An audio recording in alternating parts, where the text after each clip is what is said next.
She posted, "Some people just can't handle a strong, independent woman." After I found out she was texting her coworker, I replied, "You're right, I can't." Then I did something that made her independence feel very lonely. When she came home from work the next day, I, 30 male blue-collar kid turned commercial estimator for a mid-sized general contractor that handles everything from office buildings to retail spaces. If you don't know what that means, I'm the guy who sits in a construction trailer with blueprints spread across every available surface, counting every door, window, light fixture, electrical outlet, and piece of ductwork in a building before we submit our bids. It's detail-oriented work that requires mathematical precision and the patience to measure the same room 3 times to make sure your numbers are bulletproof. One miscalculation can cost the company thousands or torpedo our chances of winning a contract. I wake up at 5 a.m. every morning without an alarm clock, hit the gym before the corporate crowd arrives and claims all the good equipment. Budget every dollar. Like my financial future depends on it. Because it absolutely does. And live by the 2 fundamental rules my dad drilled into me since childhood. Pay your bills on time and never ignore your gut when something feels wrong. Those rules served him well through 30 years of factory work and a comfortable retirement, and they've served me well through everything life's thrown at me so far. Bianca, 28F, was my girlfriend of 2 years and 3 months. Senior operations coordinator at some trendy beauty and skincare startup called Lumina that burned through venture capital faster than a Formula One car burns rubber on race day. She was all about that boss energy persona on social media, constantly posting motivational quotes about grinding, hustling, and female independence while wearing makeup that cost more than my monthly grocery budget and carrying designer bags that required payment plans. We'd been living together at her 1-bedroom apartment in the trendy part of downtown for about 14 months because she insisted on maintaining her independence and personal space. This apparently meant keeping the lease exclusively in her name, while I contributed 65% of all living expenses because I made slightly more money. And, according to her frequently expressed philosophy, a real man steps up and contributes more to support his woman's success. Let me paint you a detailed picture of our financial arrangement, because this becomes critically important later in the story. I covered utilities including electricity, gas, water, trash, and internet. The upgraded package because she needed faster speeds for video calls and content creation. I also paid for all our streaming services: Netflix, Hulu, HBO Max, Disney Plus, Spotify Premium, and some fitness apps she used twice. Most of our grocery bills came out of my account, along with the majority of our date nights, takeout orders, and weekend activities. 6 months into living together, I'd also bought her a used MacBook Pro on one of those buy now, pay later financing deals through my credit account because her old laptop wheezed like a dying vacuum cleaner every time she tried to open Excel or attend a Zoom meeting. The payment plan was in my name, but I loved her and wanted to help her succeed professionally. I'm not one of those guys who keeps a running tally in relationships, but I definitely noticed I was funding most of our lifestyle while she posted Instagram stories about being an independent woman building her empire. Our relationship had its good moments. She could be charming and funny when she wanted to be, and we shared similar taste in movies and food. But there were increasingly frequent comments about my lack of ambition compared to her corporate colleagues, my basic taste in clothes and activities, and my apparent failure to understand the pressures of modern professional women. I chalked it up to work stress and tried to be more supportive. Anyway, let's get to the night that changed everything and set this entire story in motion. It was a Tuesday in March, unseasonably cold with rain drumming against the bedroom window. I couldn't sleep because work had been particularly brutal that week. We were simultaneously bidding on 3 major projects, including a hotel renovation, an office complex, and a retail center. I'd spent 14 hours that day counting HVAC units, measuring electrical runs, and calculating square footage while double-checking every measurement against the architectural drawings. My brain was still running numbers and formulas when I heard Bianca's phone buzzing on the dresser like an angry wasp trapped in a jar. 2:12 a.m. Buzz. The screen lit up briefly, casting blue light across the dark room. 2:28 a.m. Buzz. Another flash of light, another vibration against the wooden surface. 2:41 a.m. Buzz. This time the vibration was longer, suggesting a longer message. I whispered, "Hey, your phone's going nuts. Everything okay?" She cracked one eye open, made that annoyed sigh she'd perfected over the past year, and reached across me with obvious irritation. Her face was illuminated by the screen as she squinted at whatever messages were lighting up her phone at nearly 3 a.m. I watched her expression transform from sleepy confusion to something that looked like panic, then quickly morph into forced calm. Oh, it's just Kellen from operations. Inventory adjustments for the month-end close. You know how crazy these crunches get in corporate environments. She tapped something on the screen with more force than necessary and flipped the phone face down, like that simple action could somehow erase the past 5 minutes and return us to peaceful sleep. But here's the thing that made my stomach clench with suspicion.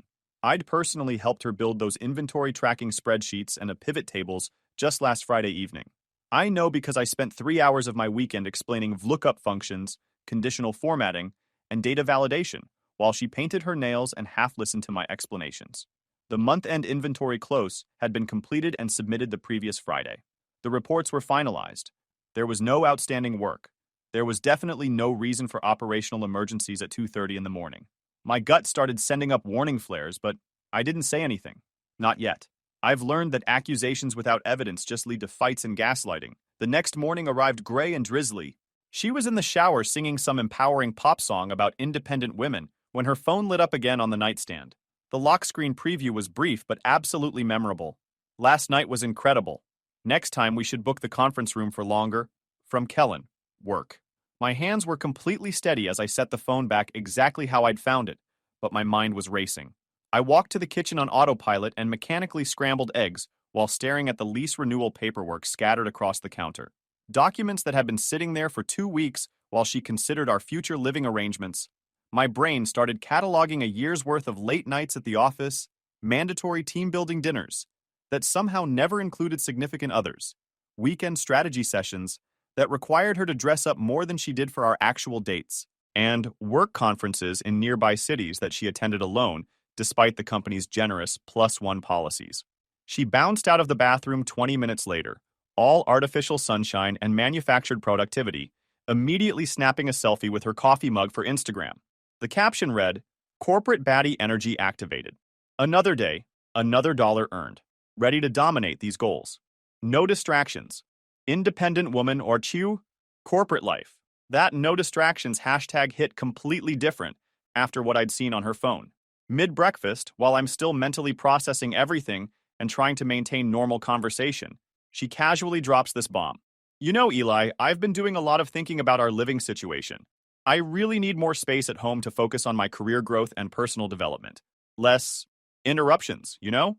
Sometimes I feel like I can't even think clearly with all the distractions and energy in this space. I need room to breathe and focus on advancing my professional goals." The translation was crystal clear. I breathe too loudly, exist too visibly, and generally interfere with her ability to conduct whatever activities require space and privacy. I nodded slowly, took another deliberate bite of eggs, and said, "Absolutely. You should definitely have whatever space you need to be successful and happy." She smiled like she'd just won a negotiation. Chapter 2. If you want space, I'll give you square footage. I'm not a yeller, a confronter, or someone who makes dramatic scenes. I'm a spreadsheets, research, and methodical planning kind of person. When problems arise in my life, I gather information, analyze options, and execute solutions with the same precision I use for estimating construction projects. So at lunch break, while Bianca was probably texting Kellen about their next inventory session or conference room strategy meeting, I called my buddy who manages several apartment buildings around the city. "I need something available immediately," I explained while sitting in my truck outside a sandwich shop, looking for a short-term rental situation, something basic but clean and secure. He paused, and I could hear him flipping through paperwork. "Define basic because I've got a few options. There's a microloft by the stadium that just opened up yesterday. 380 square feet of pure efficiency living. It's tiny, like you'll know every corner intimately within the first hour, but it's clean, safe, recently renovated, and available right now." I toured it during my afternoon break between measuring electrical outlets and counting ceiling tiles. One east-facing window that actually let in decent natural light, a radiator that looked like it had survived both world wars but still functioned properly, and a kitchenette with 2 electric burners that required some coaxing but could handle basic meal preparation. The bathroom was so compact you could wash your hands, brush your teeth, and check your reflection without moving your feet, but everything worked and the water pressure was surprisingly good. The entire space could fit inside Bianca's bedroom with room to spare, but it was spotless. The building was secure with controlled access, and the rent was reasonable enough that I could easily afford it without touching my emergency savings. I signed a 7-month lease on the spot, put down the security deposit, and arranged for utilities to be connected by the end of the week. The deposit stung my checking account, but it wasn't financially devastating. Sometimes you have to pay for peace of mind and personal freedom. That evening, I returned to find Bianca had thrown herself dramatically onto the couch, the sectional I'd bought 6 months earlier after her old furniture fell apart, groaning about having to completely redo the Spencer client audit, and how she'd be working late with Kellen again all week to meet impossible deadlines. She painted this picture of corporate martyrdom while I poured her a glass of the wine I'd bought, nodded sympathetically, and let her vent about unrealistic expectations, incompetent colleagues, and the endless pressures of modern business. Then I said, very calmly and matter-of-factly, "You're absolutely right about needing more space. I've been thinking seriously about what you said this morning, and I completely agree. So I solved the problem. I found my own place and signed a lease today. I'm moving out tomorrow evening." The wine glass stopped halfway to her lips. She blinked 3 times in rapid succession, like a computer trying to process unexpected input. "You're joking. This is some kind of test or manipulation tactic." "Nope. Dead serious. You said you needed fewer distractions to focus on your career advancement. I love you enough to give you exactly what you asked for. Complete freedom to work as late as you want, with whoever you want, however you want." The transformation was immediate and dramatic. The grateful girlfriend who appreciated my understanding vanished instantly, replaced by someone I barely recognized. Her voice went sharp and accusatory. A real man would support his woman's career advancement instead of making everything about his fragile ego and insecurities. This is emotional manipulation and abandonment when I need you most.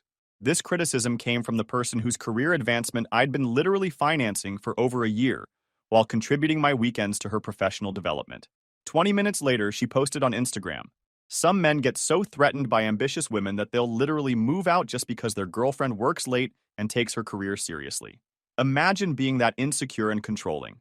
Ladies, know your worth and never settle for small energy. Toxic masculinity. Know your worth. Independent. Woman. Small-minded men. I didn't respond or engage with the social media drama. I just quietly started packing my belongings into boxes I'd picked up from work. Day 1 in my new 380-square-foot kingdom felt like emerging from underwater and taking the first clean breath in months. My furnishings were minimal but functional. A mattress on a simple platform frame, one comfortable chair from Facebook Marketplace, my barbell and weight plates stacked like the world's most practical end tables, and a window AC unit that sounded like it was having philosophical debates with the pigeons outside. The entire place could fit inside Bianca's walk-in closet, but I felt mentally lighter than I had in months. For the first time in over a year, I could hear myself think without interruption. Bianca's response was immediate and overwhelming. She sent 41 text messages before noon. "Come home immediately. You're being completely dramatic. This is financial and emotional abuse. Real partners work through problems together. You're abandoning me when I need support most. I can't believe you're this petty and vindictive." I responded exactly once. "Good luck with your inventory projects." Day 2, she showed up unannounced around 7 p.m. I buzzed her up because I'm not petty enough to leave someone standing in a hallway, but I could watch her expression change through the security camera as she climbed the 3 flights of stairs. When she finally walked into my studio apartment, she looked around like the room had personally insulted her designer shoes and offended her sense of aesthetic propriety. "Eli, this is literally a closet. This isn't an apartment. It's a storage unit with a window." "It's my storage unit with a window. You left our beautiful apartment with hardwood floors and granite countertops for this? Look at this place. There's no room for entertaining. The kitchen is smaller than my bathroom vanity. You can't even have friends over. This is pathetic. You wanted independence and space. You kept the beautiful apartment with all its amenities. I took your feedback seriously and found my own space that meets my current needs." She folded her arms and lifted her chin in that practiced influencer pose she'd perfected for content creation. For the record, a real provider wouldn't abandon his woman to deal with setting up new utilities and calling internet companies and handling all the boring apartment responsibilities alone. If you actually loved me and cared about my success, you'd be useful instead of throwing childish tantrums over nothing. Let me break down exactly what useful meant in our relationship over the past year.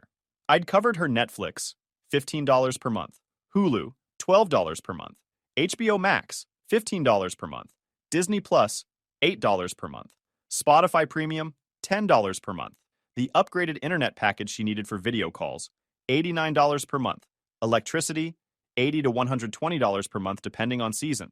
Water and trash, $45 per month. And renter's insurance, $25 per month. All automatically charged to my credit card because it was easier to manage finances that way.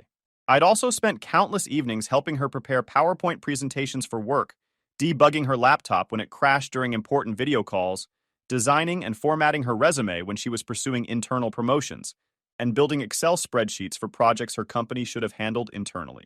You mean like covering your streaming services, utilities, and internet from my accounts for 12 consecutive months? Or spending my weekends building financial models for your work projects and providing free technical support? That kind of useful? She scoffed and rolled her eyes dramatically. That's basic boyfriend stuff. Partners are supposed to support each other's goals and success. If you really loved me, you wouldn't nickel and dime every little expense and act like you're doing me some huge favor. Basic boyfriend stuff. Apparently, funding someone else's lifestyle while they post about independence was just entry-level relationship expectations. Here's a small but crucial detail. When I moved out, I'd methodically removed my payment methods from all her autopay accounts. I'm not vindictive or cruel, but I'm also not interested in funding someone else's declaration of independence while living in a space smaller than most people's walk-in closets. 2 days later, the real-world consequences started arriving like bills in the mail. Her Wi-Fi got disconnected because, surprise, the internet company wanted a $250 security deposit from someone with no payment history or credit relationship in their name. Her phone exploded with increasingly frantic messages. The internet is completely dead. Fix this immediately. I have critical work calls scheduled. This is your fault for leaving and sabotaging my professional life. My response was brief and helpful. YouTube has comprehensive tutorials for setting up internet service. Best of luck with the process. She stormed back over that evening, calling me small-minded, cheap, insecure, emotionally manipulative, and financially abusive. She added these colorful descriptions to her growing catalog of my character flaws, which apparently now included abandonment issues, refusing to adult properly, and sabotaging successful women out of jealousy. Cool. I mentally added these assessments to her ever-expanding collection of insights about my personality. I was meal prepping chicken breast and vegetables in my efficiently tiny kitchen the following Thursday evening when I received a Facebook message from someone named Nora. I didn't recognize the name or profile picture, but the message made my stomach immediately drop. Hi, Eli. You don't know me personally, but I'm Kellen's wife. I think we need to have a conversation about some things I've discovered. Would you be available to meet somewhere public this week?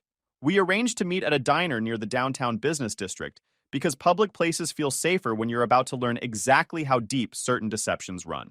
Nora arrived precisely on time, composed and professional, with short practical nails and sharp, intelligent eyes that clearly missed nothing important. She looked like someone who managed complex logistics for a living, which, as I later learned, she did. She slid an iPad across the table without small talk or preamble. They share an Apple account for family plan savings, she said quietly, her voice steady and controlled. I can see everything that gets sent and received. Every message, every photo, every deleted conversation that they think disappeared. The message thread she showed me was extensive and detailed. Months of escalating flirtation that had evolved into explicit planning and coordination. Conference room E again tomorrow, from 3 weeks ago. Can still taste you thinking about next time, from the previous Tuesday. Tell your boyfriend you're working late tomorrow. I booked us the corner office from 2 days ago. The timestamps lined up perfectly with every single late night at the office and mandatory overtime session that Bianca had mentioned over the past several months. But Nora wasn't there for drama, confrontation, or emotional support. She was there for documentation and witness verification. I've already filed a formal complaint with their HR department, she continued, methodically scrolling through screenshots she'd organized by date and categorized by violation type. Their employee handbook explicitly prohibits romantic relationships between managers and direct reports, and it strictly forbids using company resources and facilities for personal activities. I don't want to fight with you or cause you additional emotional pain. I just wanted you to know the complete truth, and I needed an independent witness to confirm what I've discovered. She'd done extensive homework beyond just collecting messages. Expense reports that looked suspiciously like romantic dinner dates charged to company accounts. Uber and Lyft rides to the office at midnight and on weekends when no legitimate work was happening. Conference rooms booked under vague descriptions like vendor alignment meetings and strategic planning sessions that never appeared on any official project schedules or meeting minutes. Corporate credit card charges for hotel rooms during alleged off-site planning retreats that no other employees attended or knew about. The evidence was overwhelming and meticulously documented. I didn't need to hire a private investigator, install tracking software, or play amateur detective. Everything was right there, systematically compiled by two people who apparently believed that deleting text messages made them disappear forever from the digital universe.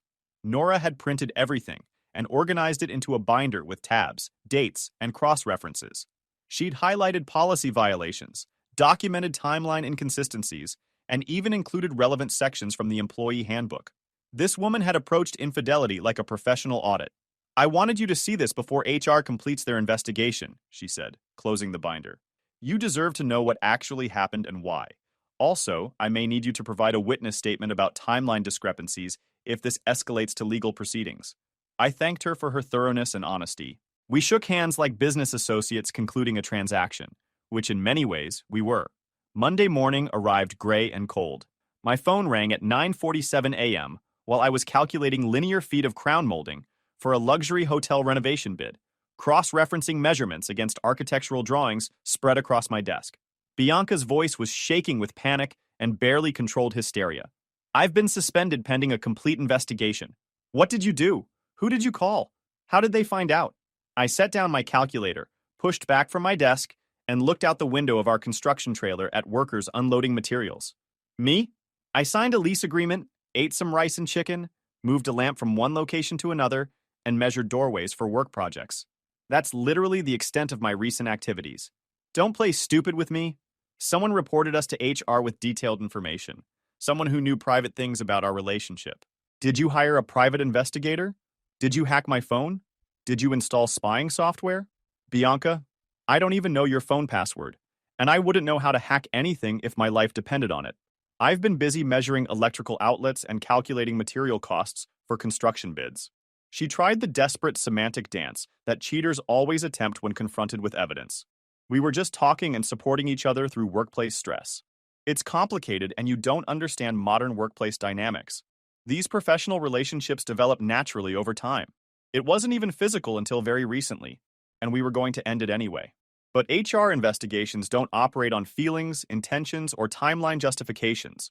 They focus exclusively on policy violations, liability exposure, and documented evidence. And this situation wasn't remotely complicated. Either the communications and activities were work appropriate, or they weren't. Those messages definitely weren't inventory discussions or legitimate operational planning. Then came the cascade of financial realizations that she hadn't anticipated. She attempted to pay for a salon appointment using the authorized user credit card I'd added her to months earlier for emergency situations and shared expenses. Transaction declined. Because I'd methodically removed her access when I moved out, along with all other shared financial arrangements. She called me 30 minutes later, screaming about being publicly embarrassed and humiliated, and financially sabotaged during a professional crisis. According to her increasingly frantic voicemails, I was deliberately destroying her life and using money as a weapon. I was sitting at my desk eating the world's driest protein bar and trying not to laugh at the irony. The MacBook situation provided even more entertainment. Since the payment plan was exclusively in my name, any damage, loss, or default would impact my credit score, not hers. Standard financial protection meant I'd used Find My iPhone to remotely lock the device as soon as I moved out. Basic asset protection for anything tied to my credit accounts. Unlock it right now. I have a critical Zoom call with a recruiter in 15 minutes. You're sabotaging my ability to find new employment.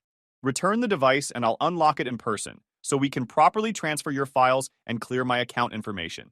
Like civilized adults handling shared property. This is petty revenge and career sabotage. You're deliberately trying to destroy my professional prospects. I'm protecting my credit score and financial interests. There's an important legal difference. HR moved faster than either of them had anticipated or prepared for. The investigation revealed a comprehensive pattern of policy violations that would make a compliance officer physically ill. Expense reports for multiple dinners that were obviously romantic dates charged to departmental budgets.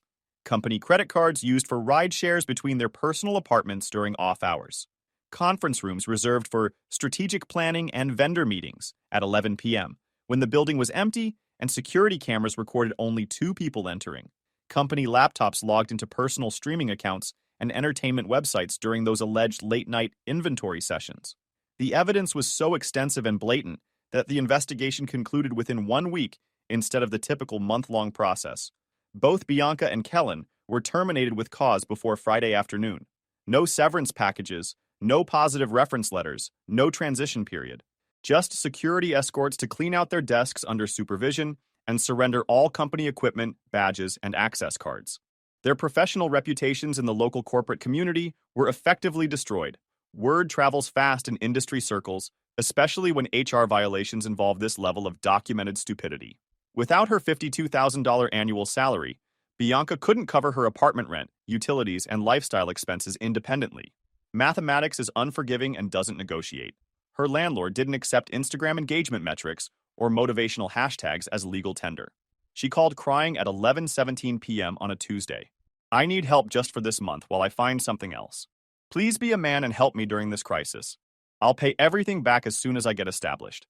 24 hours later, her mother called from a blocked number, launching into an immediate attack about my abandoning her daughter after using her for financial support and committing economic abuse through calculated abandonment during her time of greatest need. I listened politely to the 15-minute lecture about my moral failings and lack of character, then calmly forwarded her comprehensive documentation. Receipts for the laptop purchase, 12 months of utility bills with my name and payment information, streaming service charges from my credit card, and the complete collection of screenshots that Nora had already shared with HR investigators. The mother disappeared from subsequent conversations faster than my enthusiasm for gas station sushi. Meanwhile, Kellen landed in an even more devastating situation. Nora had filed for divorce through a prominent family law attorney and meticulously documented everything for legal proceedings. He was couch surfing between friends' apartments and had the incredible audacity to text me directly with this message. Hey man, we're both guys here who understand how these things happen. We should stick together instead of letting emotions divide us. Can you put in a good word for me with that electrical subcontractor your company uses? I desperately need work and references. My response was concise and educational. You stuck yourself to the wrong person at 2:30 a.m. in company conference rooms. That's not brotherhood or solidarity. That's poor decision-making and terrible risk assessment. While their professional and personal lives imploded in spectacular fashion, I was finally breathing freely and sleeping peacefully. I woke up before sunrise, hit the gym while it was still quiet, went to work without relationship drama, and came home to blessed silence and exactly one pan that I washed immediately after using. My banking app showed actual savings accumulating for the first time in months, instead of mysteriously disappearing into someone else's lifestyle. I slept like a baby in a space that belonged completely to me. The contrast was remarkable. No more mysterious 2 a.m. phone calls. No more dramatic speeches about supporting ambitious women while secretly funding affair logistics. No more walking on eggshells around someone's career stress that apparently required extensive private consultation with married coworkers. Real revenge isn't keying cars, posting embarrassing photos, or making dramatic public scenes. It's paperwork, patience, legal documentation, and methodically giving people exactly what they claim they want. Step 1. I scheduled a legitimate, licensed moving company to collect everything I'd purchased and could prove ownership of with original receipts and payment records. The sectional couch I'd bought in August, mine with credit card statements, the coffee table and end tables from September, mine with delivery confirmation and warranty information, the 55-inch smart TV and soundbar system from Black Friday, definitely mine with detailed purchase documentation. I specifically chose a Thursday evening at 6 p.m. because that's when Bianca hosted her weekly Girls Wine Night for Instagram content creation and networking. The timing wasn't coincidental. I wanted maximum audience impact. The professional movers showed up precisely on schedule with proper equipment and paperwork. I signed authorization forms, tipped them generously for excellent service, and watched them efficiently dismantle and remove approximately half the living room furniture while she shrieked about ruining her content background, destroying her hosting aesthetic, and deliberately sabotaging her social media presence. Perhaps she should have budgeted for furniture instead of weekly lash extensions and monthly nail appointments. Her friends watched in stunned silence as my property disappeared, leaving behind obvious empty spaces and a dramatically altered room layout. One of them asked if this was legal. I showed them my receipts and purchase documentation. Legal questions answered. Step 2. The laptop exchange negotiations. She appeared at my microloft 3 days later, with crocodile tears and a carefully rehearsed sob story about desperately needing the device for job applications and interview preparations. I listened sympathetically, then plugged in the MacBook and began the proper data transfer process. I methodically wiped all personal data, transferred her files to a flash drive I'd purchased specifically for this purpose, completely reset the device to factory settings, and removed all traces of my Apple ID and account information. Professional IT protocols for shared device transitions.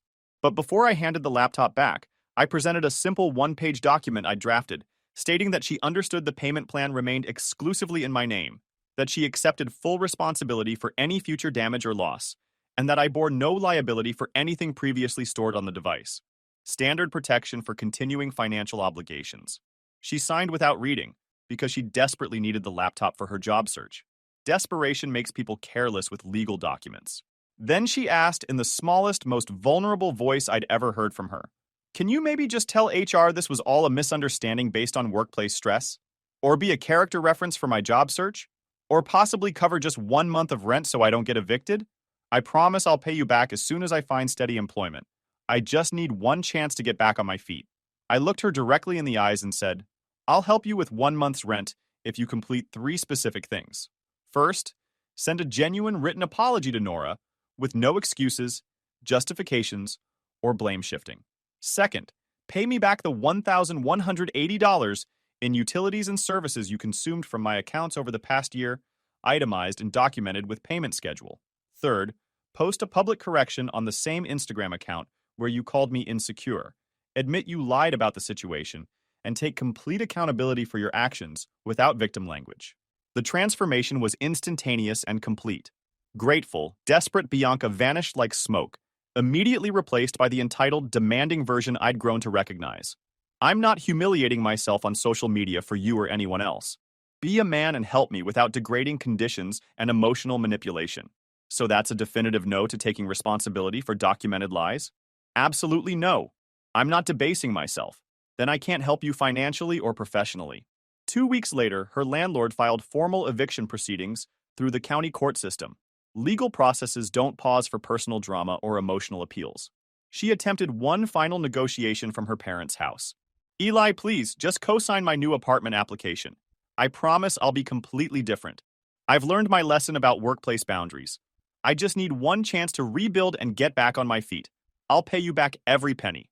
She carbon copied Kellen on the email, and he added his own desperate paragraph about how we could all be mature adults and move past these unfortunate mistakes for everyone's benefit and healing.